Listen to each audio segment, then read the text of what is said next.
we spent all of our time. I'm just mark everybody present. Anybody missing that's not on the trip? Ruby's here, Kelly's here, Josue's here, Luis is here, Salim's here, Chavez, Daniel, Cortez, Brenda's here, Hector. Eliam's here. Hey, Hector's here, he's just in another room. Christoph's here, Jahiro's here, Hilda's here, Shaylee is here, Kia's here, Bimo is here. Hi, Bimo. Good chat. Beatrice Morales.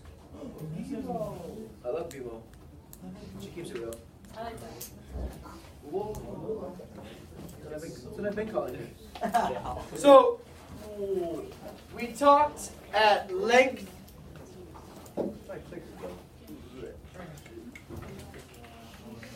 Thief.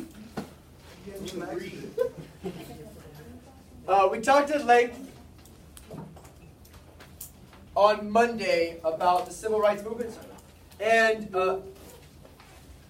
LBJ's role in it, in helping, especially after Kennedy's death, and then again after his election in 1964, to push through those two monumentally important pieces of civil rights legislation. Right?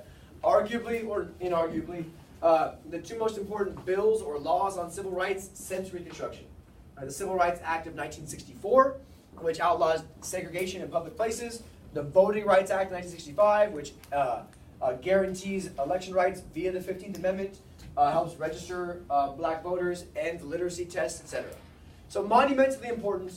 Today we'll focus on the other side of LBJ's agenda, which is called the Great Society / in quotation marks, the War on Poverty. The War on Poverty. So I have first for you just a quick snippet of a speech that LBJ gives at University of Michigan's graduation. All right, he's asked to go speak at University of Michigan's a phenomenal school, a big public school. It's in Michigan. And he's giving the graduation speech. So on the very back of your notes is all we have left. Right here? Yeah, that's all we got left. There's LBJ in his cool cap and gown doing his thing. He's going to give this speech on his goals for the Great Society and what's coming next in America. The worst. Oh yeah, I was in this nutrition today. We had a good time. So you can't. The final two are Buchanan versus Hoover. Who was the winner? Buchanan. Because they both faced the biggest crisis of their time, Civil War and the Great Depression, and they both did nothing. So I want you to focus on two things, Sheree. Two things. What does he identify that America's done for the last 100 or so years? And then what does he identify as the next steps for America? Okay, so focus on those two things for me. He'll outline them in that order. I think it's a pretty straightforward speech. Keeping in mind it's a graduation speech meant to inspire people. It's not 50 years ago today. When the video came out, it was 50 years ago. The purpose of protecting the life of our nation and preserving the liberty of our citizens is to pursue the happiness of our people. Our success in that pursuit is the test of our success as a nation. For a century, we labored to settle and to subdue a continent. For half a century, we called upon unbounded invention and untiring endurance to create an order of plenty for all of our people. The challenge of the next half century. So according to him, what have we done for the last century or half century? What have we done in the last 100 or the last 50 or so years? What have we done? Kat, talk to me. Settle and subdue. Cool, we've settled and subdued an entire continent. Cool. What else have we done? And what else have we accomplished? Go for it. New deal? Yeah, but what does he say about it? Oh, that it's established programs that assist the people. Cool. We've tried to create these programs to assist people. What else have we done? Increase the size of the government. Increase the size of the nation's wealth. Cool. All right. He talks about how we've helped conquer evil in the world, and now he's going to lay out what he wants to do in the next 50 years. So it's important that he's talking. Is he going to be around for another 50 years? No. No. Look at him. He'll be around for another 2 years. 8 years or so. He'll be dead by the mid-1970s. Oh. Shockingly, a man that drinks 15 whiskeys a day, that smokes a pack of cigarettes a day, and lives his entire life stressed, is going to die of heart problems at an early age. Go figure. So he's laying out his plan for the next 50 years because this is a college graduation. Right? Because it's important that he's laying this out for the next generation of Americans. All of our people. The challenge of the next half century is whether we have the wisdom to use that wealth to enrich and elevate our national life and to advance the quality of our American civilization. Your imagination and your initiative and your indignation will determine whether we build a society where progress is the servant of our needs, or a society where old values and new visions are buried under unbridled growth. For in your time, we have the opportunity to move not only toward the rich society and the powerful society, but upward to the great society. Beautiful. So, what does he task this generation of embracing? Progress? Great society. Oh, let's watch it again then. You do this all day if we need to, or you can just buy in and enjoy this together. Time, we have the opportunity to move not only toward the rich society and the powerful society, but upward to the great society. So, I heard you already know you're paying attention. Talk to me, Caesar. What is he proposing America has an option between? The Great Society, basically, Go back. it's basically like his ideas of what he wants the Great Society to consist of. Okay, Eliam, what is he, Brett, go ahead, thank you for the hand up, I appreciate it.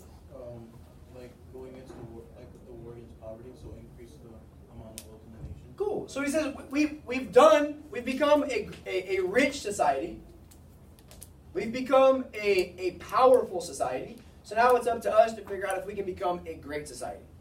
Has America been getting richer? Yeah, since when?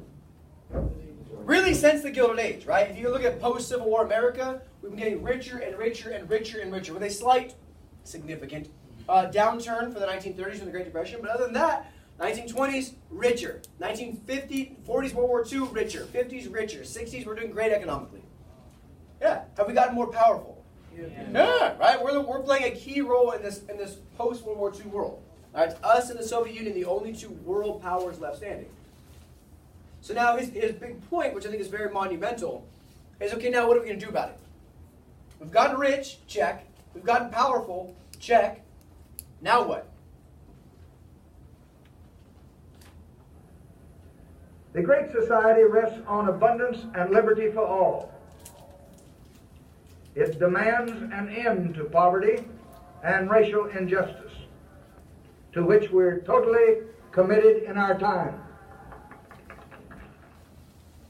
Good. So he lays out his two goals there. What are his two specific goals? Good. Yeah, and poverty and racial injustice. All right, and he says like we have abundance. What does abundance mean?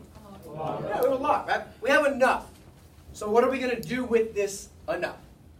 Now the answer to that question is what we're going to do with this enough is the war on poverty and the Great Society. It's a big slide with a lot of words. Don't panic. I'm going to walk you through all this stuff. Also, don't start furiously copying things down, but vibe with me on what it is LBJ is trying to do in his next 5.5 or so years of presidency. Keep in mind, why is he president?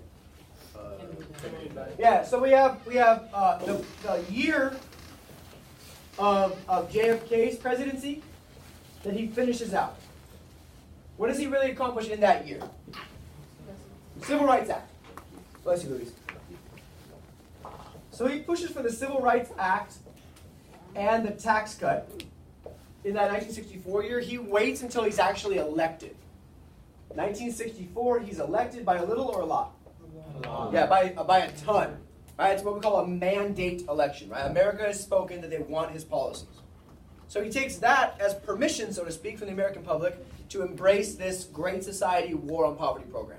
And what we see right now, in my opinion, is the greatest array, the greatest selection of social reform agenda, social reform policies, social reform legislation ever in American history. FDR has a more aggressive record, but on financial policies, on fixing banking, on adjusting the stock market, on guaranteeing investments, right?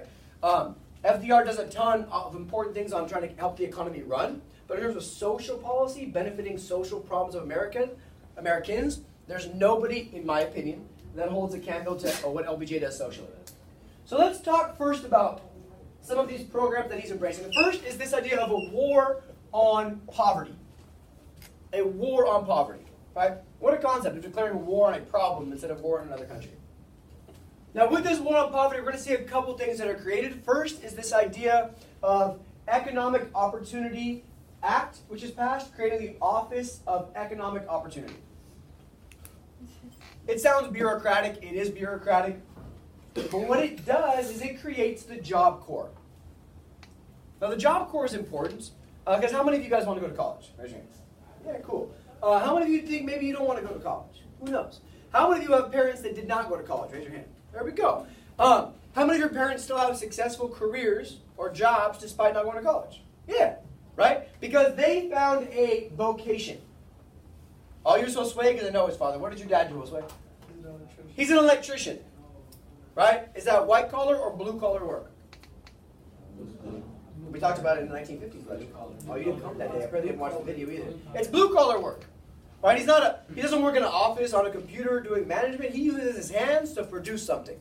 That's a vocation. So he is trained for that job. The Job Corps is created for people that maybe struggled early in life, dropped out of high school. Right? But instead of being a burden on society and living in poverty forever, let's find them a way to get training for a job. Plumbers, electricians, people that climb up on the freaking light poles and do electrical wire. That's crazy work. You can make a lot of money doing that kind of work, right? Do you need a master's degree? No. So this idea of maybe society isn't, maybe you are not being successful in mainstream society, we can find you a vocation or a trade, some blue collar work.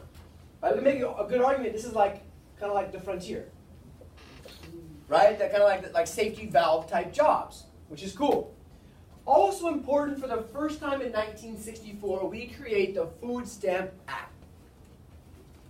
Creates SNAP, still a thing in society today, Supplemental Nutrition Assistance Program. So if you are struggling financially, you don't have to starve. The government, this is the big piece here, will step in and guarantee that you have access to groceries, to food, to fruits, to vegetables, to meat, to stuff you need to survive. Now, why is this such a big deal? Talk to me. Because the government's stepping in. It's the first time the federal government is creating policies to specifically benefit who? Yeah, the lower class of society. So now we see in the New Deal we create a bunch of policies that are supposed to benefit society, but this is targeted specifically to people in poverty. Here we have the government for the first time creating a program that benefits those in society who need a little extra help.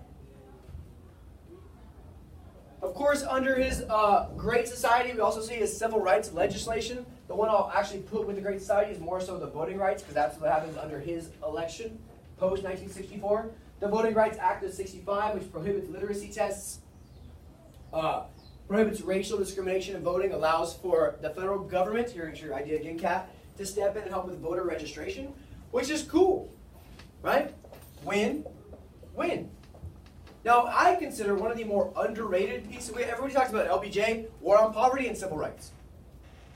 I think one of the most impactful pieces of his presidency is immigration reform.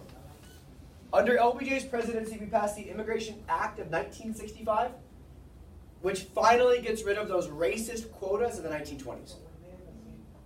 Remember I did the whole math with you guys on the Emergency Quota Act and the National Origins Act? Which year of the census did the National Origins Act take us back to? Yeah, back to 1890. Right? This immigration policy was supposed to do what to America? Not limit the amount of immigrants, not necessarily. It's more specific than that. Anybody? More opportunities to natural citizens. Sure, in theory. What does it do with our immigration system? All these quotas, what are they supposed to do? There you go, louder. Keep immigration white. Right? It's advantageous to be from Western and Northern Europe, not Southern and Eastern Europe, not Asian, not. So they did here, you can say with the Origins Act, the quotas in 1920s, this was to make America white again. Make America white again. What the Immigration Act of 1965 does is it gets rid of that entire quota system. It gets rid of the quotas, it gets rid of the racial restrictions on where you can come from, which is monumentally important because it's supposed to make our immigration system fair again. Check, check, check. Now, by this point, 64, 65, 65, by this point, how long has LBJ been in his actual elected term? 1 year. This is the point. It's very much like the New Deal. Let's get as much done as possible right now. I said that to you because that's going to play a role in our conversation on Monday. For the first time, the federal government is going to get involved in education reform and trying to help uplift our educational system. 1965, they passed the Elementary and Secondary Education Act. For the first time, the federal government is investing money into our education system, helping with teacher training, helping with school funding, especially in impoverished neighborhoods. And one of the arguably most important pieces of this is the creation of Headstart. Headstart is awesome. Let me tell you why. Any of you guys go to preschool before kindergarten? Raise your hand. Good, good. Preschool is incredibly expensive. Preschool is incredibly expensive. The only education in America that's guaranteed for free to people is kindergarten through 12th grade. Preschool is incredibly expensive. You know what studies show? Students from undereducated households. How many of your parents have college degrees? All right, that's an undereducated household. Students from undereducated households start kindergarten a year to 2 years behind academically. You are starting school when actual real school starts already a year or two behind. That's mine, but not you individually, but you as a demographic. You with me? So the idea is, how are we going to close the poverty gap? How are we going to close the achievement gap if our students from poor and lower middle class neighborhoods are already starting kindergarten a year or two behind? So the piece that's so important here is that LBJ and Congress recognize that data, and they create Head Start, which provides free preschool education for lower income students. Again, much like food stamps, we're creating systems that allow students and people from lower income communities to have access to things they need to pick themselves up. How many of you guys think preschool was important? Probably not. But think about it. Until I told you this, who really in here would have thought, yeah, preschool was really important to me? Good, I'm glad. How many of you think preschool is important now? So that idea being that as we're trying to close these gaps, we need to figure out where the gaps are happening and why, and that's where a thing like Head Start comes in very, very important, right? Because kids that grow up with parents that have college degrees, they start school with a higher reading level. They start school with more background knowledge. They start school with better study skills because just inherently it's what they're seeing at home. The system is flawed. This is an attempt to fix the flaws in the system. Again, a specific program to try to uplift these struggling parts of our communities. So on this left side, we also have the Higher Education Act, important 1965, which invests money in getting kids to college. But if you don't want to go to college, you can go to the Job Corps and get vocational training. So you're trying to address all these different gaps. And also the Bilingual Education Act, 1968, which addresses the fact that our communities, largely in places like Texas and California, are becoming more Latino. And therefore, we should be investing in teachers that can speak to them and teach them in their language. Otherwise, we can't expect them to learn. What a concept. So what do you guys think about this left side? Talk to me. What do you guys think? Yeah. LBJ is literally putting his money where his mouth is in terms of social reform programs. Keeping in mind, LBJ grew up super poor. Grew up in rural Texas. First job was teaching at a largely Hispanic school in rural Texas. So we look at LBJ as this like southern cowboy looking dude, but he gets it. He gets it, and now he's creating all this early policy, which again, tries to address these social shortcomings in America. To the right side, I'll argue even more important stuff over here. Yes, sir. What are you going to ask? What's that one? It was like, I think it was during the Civil War or something like that, like westward for the universities and stuff like that. The Moral Land Grant Act? Yeah. Yeah. Yeah. So would that be kind of like, if you were to look at like a timeline of education? Sure, but that gives land to the states for the state to create their own education. So yeah, that's a very important first. You can even go back to Massachusetts and Horace Mann in the Second Great Awakening if you want to go education timeline. Education reform. Later you can use what is her name? Catherine Beecher, right? The sister of Harriet Beecher Stowe. That was an important advocate for education reform for sure. There's plenty of things we could do. It's a good review idea. So let's go to the side. Healthcare. Now, what he does on healthcare, you can make an argument, is his longest lasting legacy to our social reform system. Medicare is Social Security for healthcare.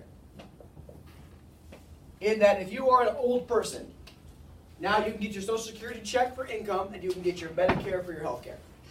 That's important because healthcare is expensive. There's a movement right now for the 2020 Democratic nominee, whoever it ends up being, to embrace the idea of Medicare for all. I'm sure you guys have heard that or see they've finished in the news at all. That's one of the big talking points about the next presidential election, is the idea of Medicare for all. Because Medicare is a system that gives health services, health insurance, doctor's visits, hospital visits, medicine, all that stuff for old people. Why shouldn't all of America have access to that program? What a concept. So it's important because it allows the people who are older to get health services, just like Social Security did for them financially. And Medicaid is monumentally important as well. It extends the idea of health access, doctor visits, vaccines, medicine, all that important stuff that keeps you healthy. It allows people from lower income communities to get health services for free. Fantastic. Growing up, there was a time in which my father lost a couple jobs in a short amount of time, and we were on Medicaid. Right, so it's important that these policies exist that allow for lower income communities to not widen the wealth gap. Because if you have access to food stamps, if you have access to health care, you can focus on the things that really matter, like getting educated, feeding your family, working to better yourself, etc. This is going to be a problem. Check this out, though. This right now, in the late 50s into the early 60s, by the end of the 60s, the only time post-Civil War that the gap between the rich and the poor decreases. It's the only time, in modern American history, in industrialized American history, that the big gap that I've been talking about, how it widens and widens and widens, is the only time where the gap between the rich and the poor actually goes down. I don't know what you're saying. Warren. On housing. On housing, the creation of public housing to benefit those in communities that can't afford rent, etc. We create the Department of Housing and Urban Development, HUD, still a secretary department today. You guys know how all those secretary departments work: Secretary of State, Secretary of the Treasury, Secretary of War, Secretary of Education. So now we have a cabinet department of the presidency that is focused on housing and urban areas. Well, Roswell was like, hey, the projects, that's what's up. Yeah. Right? The project living is originally designated under housing and urban development as a means for people who can't afford to live to have access to cheap living. Is it perfect? No. Does it beat homelessness? Often. Often. We also create a second department, the Department of Transportation, for the first time. Why do we need a new Department of Transportation? Why would we need a new agency within the government to deal with transportation? Good job. Good. The Federal Highway Act. The Interstate Highway Act. And this is going to deal with people with safety issues that come with everybody having a car and driving on the highways, right? Hey guys, you should probably put your seatbelt on. That's important. But in the 1960s, when everybody starts driving and driving faster because there's freeways and more cars, people are dying at a very high rate from car accidents. Because until 1972, I want to say, don't quote me on that, I'll look it up for you guys later, it's not a law to wear a seatbelt. So people are like, forget that, why would I put a seatbelt on? I don't have to, and then they get in a car accident and they die. So just dumb things like that. Cars are being redesigned more for safety. Advertising, dealing with drunk driving. Hey, you shouldn't do that. Right? These cars are heavy and they go fast. Don't get drunk and drive a car. And also some more, I would argue, some more progressive era type reforms of environmental protection and consumer protection. Who's heard of endangered species? The bald eagle. Yeah, there's no such thing as an endangered species until LBJ's presidency. We're designating animals that should be protected because there's not that many of them left in the world. And then protecting some of the wilderness left in America as well. And you guys watch PBS growing up? Sesame Street? Yeah, exactly, right? PBS is the Public Broadcasting Service, which is created by LBJ's presidency under the Great Society to try to give access to people to more education, more knowledge, more information. Right? All those things are there, and you know, as every American has a TV now, let's put something on their TV that's a little more beneficial to their knowledge, to their growth, to their enrichment. Hence, PBS. Same with the radio, NPR, if you're listening to the radio, National Public Radio, they have a bunch of informational stuff, educational stuff, current event stuff. It is all from this investment in America's cultural promotion. Some things that matter to me more than you, the creation of national historic preservation. I'm using the federal government to preserve historic sites. Not important to you? I'm glad that we. It's very important to me as a history nerd. Also, the National Endowment for the Arts and the Humanities, NEAH. It will never be on a test, I promise. It will never be anywhere in your world. You'll probably never think about it again. But they do a bunch of good work on like providing history teachers and other humanities teachers with access and resources and documents and stuff that helps make history and humanity education more important. So hey, a lot of good stuff. The final piece of this is consumer protection, in which they pass laws like the Fair Packaging and Labeling Act, so you don't have to go to the store and buy medicine and the medicine says, oh, this will cure your cancer. Because that's not true. Right? The Wholesome Meat Act, a nice follow-up on the Meat Inspection Act. The Child Safety Act, which deals with child safety, obviously. But not child safety in the workplace, but child safety in the public sphere. As well as the Truth in Lending Act, which regulates the types of ways banks can try to appeal to you to get a loan. So you shouldn't get a loan that's called a predatory loan, which charges you way too high on interest rate and screws you up financially. So, what do you guys think? In terms of one president's legacy for a 2 or 3 year window, what are our thoughts? Phenomenal. So I want you to take a minute or two with your partner, and I want you to classify some of these things 3 ways. A lot of this is progressive era legacies. Stuff he does that really was started or created as an idea in the progressive era. Some of this is New Deal legacies. All right, stuff that comes out of the New Deal that he does a little more. And others of this still is I put new stuff, right? Altogether new ideas. All right? Yeah, new stuff would be like Civil rights, yeah, Voting Rights Act. Cool. So take 2 minutes with your partner and just start classifying some of this stuff. Where does it all fit? How can we organize it and why? 2 minutes, go. Go. So, I'll go with New Deal first. So New Deal would be the Department of Transportation, then Consumer Protection would all be New Deal. Hold on. What did you ask? What was the question? Like in what? Right there. Progressive era, New Deal, and Okay, progressive. I would say transportation. Civil rights to an extent. Education. New Deal would be probably like the poverty, healthcare. And, because like FDR tried for healthcare. yeah, that's and use that would be like education, consumer, you know. But you could say it's like argue it's transportation and healthcare. progressive would be the I want you to education. think more of New Deal legacies as what the New Deal did, that the Great Society I guess more on poverty. I don't know. It's built on social security. So like New Deal legacy wise, you said like job development. Yeah. Yeah, pretty much. Keep in mind that it's not job corps. It's like So what you got on test, buddy? Huh? For 2. For second period. 4 out of 10. Up to the L.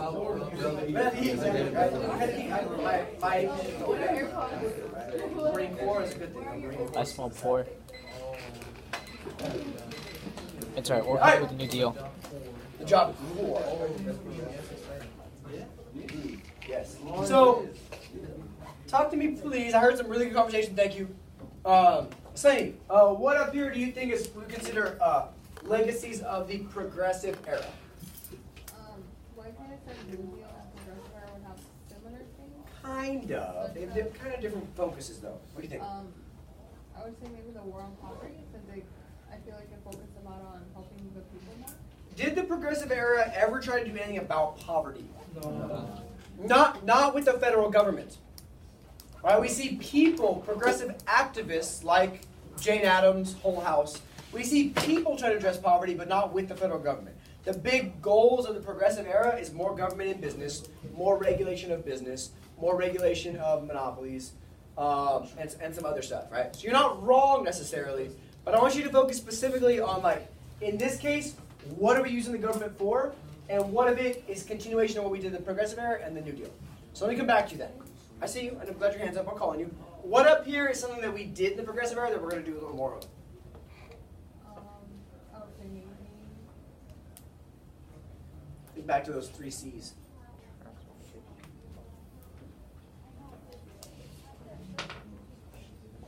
Ah. You don't remember? No. No, I do, but I It's okay. You're good. Talk to me. Consumer environment. Good. Consumer protection and the environment are both huge goals of the Progressive Era. Remember Teddy's 3 C's? Consumer protection, control corporations, yeah, conservation, right?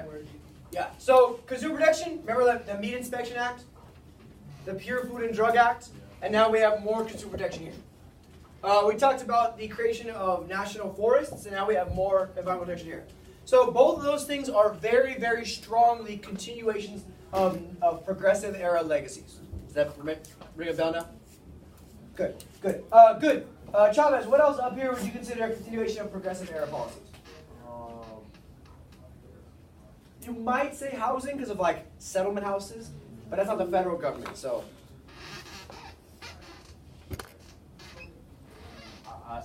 I honestly just saw those two, consumer and environment.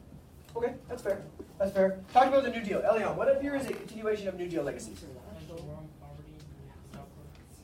Why is the Job Corps a continuation of New Deal policies? What can you compare it to?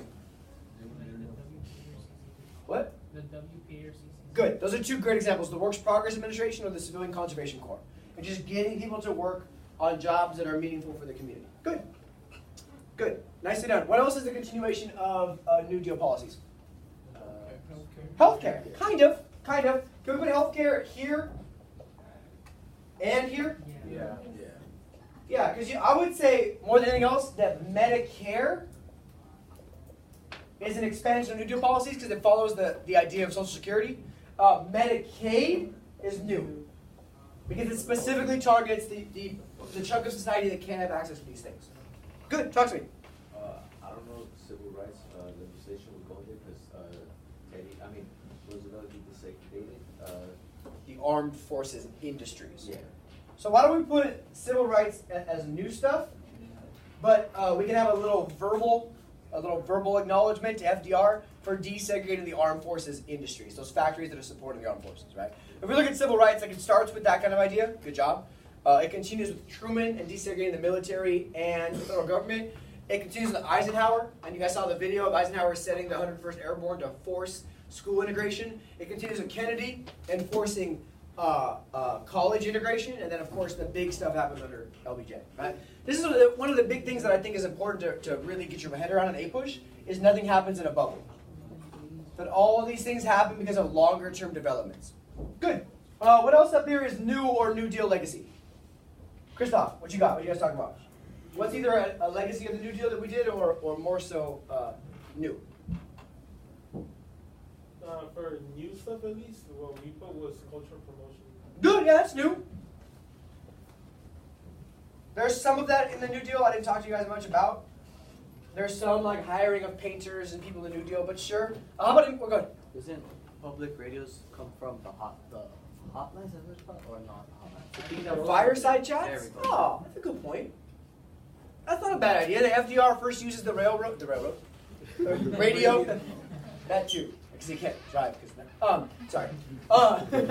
Yeah, FDR first uses the radio as a means of communication, and then that's a good point actually. I like that. Good thinking. How about immigration? Where does that go? That's new, right? Immigration reform is good. When's the last time we didn't have specific racial quotas in America on immigration? Be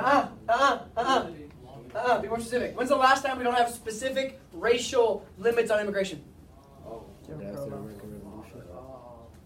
Pre-Chinese Exclusion Act. That a girl. Pre-1882. So for basically 80 years, for 80 years, we have some sort of racial restriction on who can immigrate. First, it's just the Chinese that are limited. Then it is Southern Eastern Europe who's limited. So good. Anything else over here that's new, or you guys want to add to our legacies? Education is new. Why do I have you categorize it? To show what LBJ has done. Continuity and change. Continuity and change. All right. The idea that some of these things are examples of continuity. Some of these things are examples of change. Nicely done. Now let me ask you a question: is this entire type of agenda more an example of continuity in American politics or change? Since 1900. It's like a little bit of both. It's a little continuous. It's a little bit of both.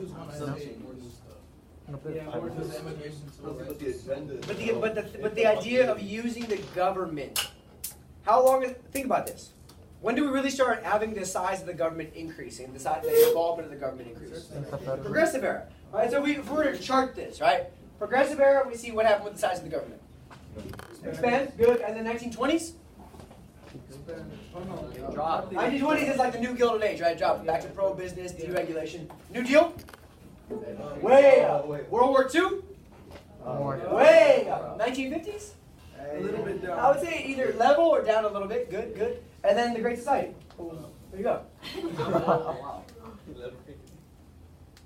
I thought it was a whiteboard wall. It is. Because it's white. Anything's a whiteboard wall if you write on it.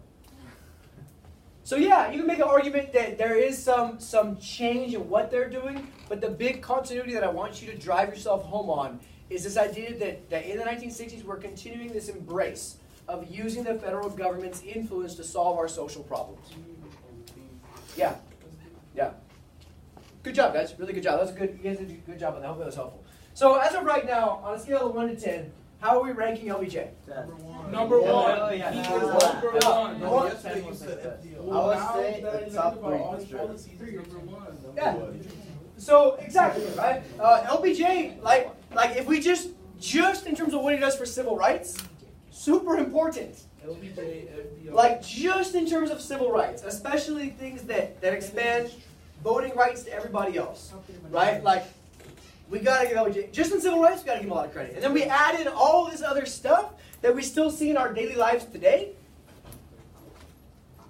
It's a big deal. Big deal. JFK wouldn't have. If Kennedy had stayed alive, you can make an argument that none of this happens. Yeah, exactly. So it's good that he did. I actually, was that question on your homework? Yeah. I said, in what ways was JFK's death actually good for civil rights? Because it as it creates this momentum, we should pass this as a His legacy will forever live. So, keep in mind, this, if you guys are curious, there's a 12-minute documentary at this link. It's, you know, all you guys can watch things for 12 minutes. It's right there if you want to watch it. That's why sometimes I have links in the PowerPoint that I don't even show. It's just always there for you if you want to invent yourself. But Medicare, Medicaid, health. I can't stress to you guys how important it is that the elderly and the poor have access to health insurance. That's a big change. $1 billion to improve schools. That's a big change, right? Funding for schools being very important, obviously. Voting Rights Act, big change. This Office of Economic Opportunity, right? The idea of having the Job Corps to train high school dropouts so they don't just stay in low-level jobs their entire life, big deal. So what you're doing is I like this because you're dealing with the later problem and the cause of the problem. Think about that. But this is good policy. Because you're saying, we have a problem in that poor students are dropping out of high school. Glad you guys are cuddling, that's cute. I'm talking about poor kids dropping out of high school. We got a problem with poor kids dropping out of high school. So let's create a safety net for them and also try to solve the problem at a younger age. That's how you create good policy, right? You have this problem. Let's have a solution to the problem and a solution to the cause of the problem. That's why it's cool that we see this idea of job training for those who've already dropped out, and let's fix school for those who are still in school. Big deal, right? Adult. How many of you guys know there's like adult schools or a night school around? Yeah, right? Like Monroe, where I live, I drive by all the time. There's a Monrovia adult school. And they're always advertising like English classes, GED classes, ways to get tricycle home. And that all comes about because of LBJ's policies. All right, training schools, ITT Tech. Trade Tech's more of a community college, but kind of.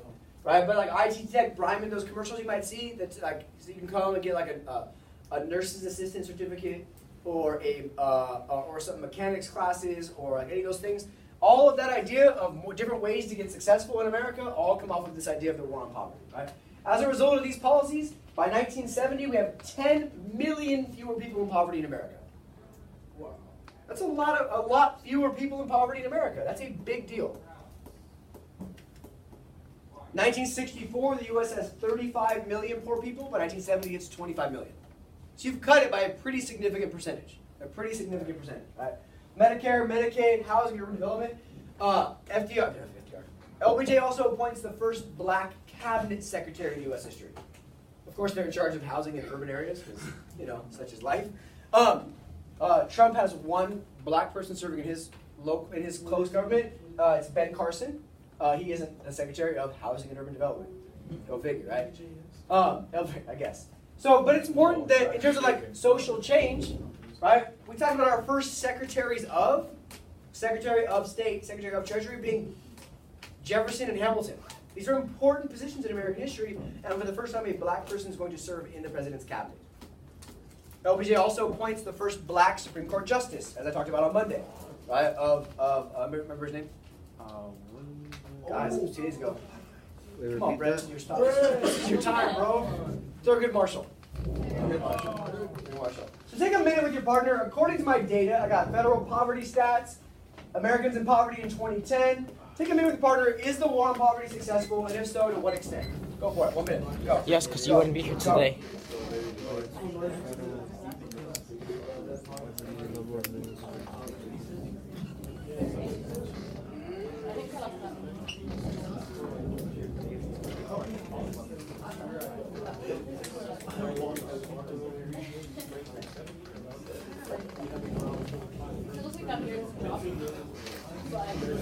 Poverty rises, but the poverty rate goes down. Poverty rate. All right, we stop you guys there, It please. decreases a significant amount. Because the bell is about to ring in about 1. Did you guys quiet? I only have a minute. I swear, I only have a minute. Brett, I only have a minute.